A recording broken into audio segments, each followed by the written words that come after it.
Je m'appelle Léonore, j'ai 22 ans et je suis stagiaire volontaire à Latitude Sur, à Iquitos, au nord du Pérou, en forêt amazonienne. Latitude Sur est une ONG dont l'un des projets dans le Loreto consiste à essayer de développer des jardins agroforestiers et agir et faire de la reforestation. Là, on va à Fray Martín. C'est le premier village où a commencé le projet de Latitude Sur, le projet de Chacras Integrales. À Fray Martín, je pose des questions aux personnes qui avaient participé à ces ateliers pour leur demander ce qu'elles en ont retenu, ce qui leur semble le plus intéressant parmi tous les ateliers qui avaient eu lieu. Et je vais essayer d'en tirer le meilleur et d'essayer de renouveler l'expérience dans ces nouveaux villages où ça n'a pas encore été fait. Sí, está bien, está bien. ¿De qué te acuerdas más de los talleres que Jorge, que el ingeniero Bueno, el Jorge primer hizo? taller era que hemos empezado a hacer compost para... El primero está cómo hacer compost. Ok. Donc une partie de la forêt amazonienne s'étend sur le Pérou. Il y a des fortes problématiques de déforestation dans cette zone et une grande partie, on évalue qu'entre 75 et 80% de la déforestation dans le Loreto est due aux techniques d'abattis-brûlis utilisées par les paysans ici. Ça consiste à couper tous les arbres qui se trouvent dans une zone qu'ils souhaitent cultiver. Les plus gros arbres qu'ils ont coupés, ils les sortent de la chacra et ils les récupèrent pour faire ensuite des fours à charbon un peu plus loin pour en commercialiser ensuite le charbon.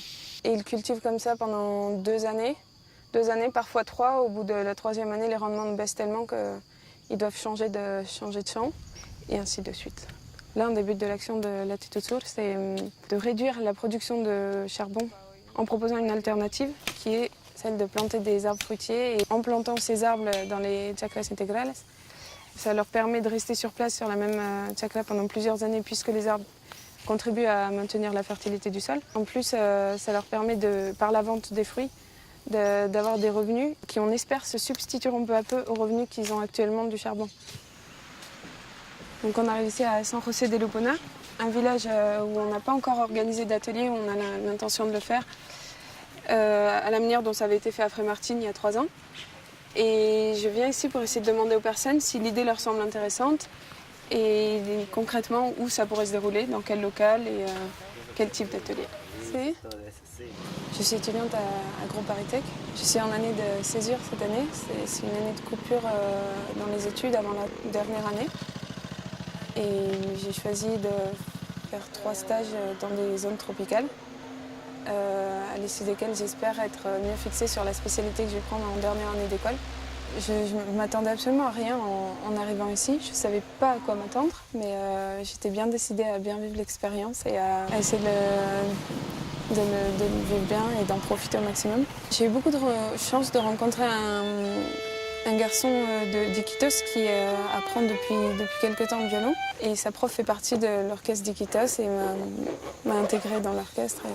Ils ont été très accueillants et m'ont tout de suite donné une place au sein de leur orchestre.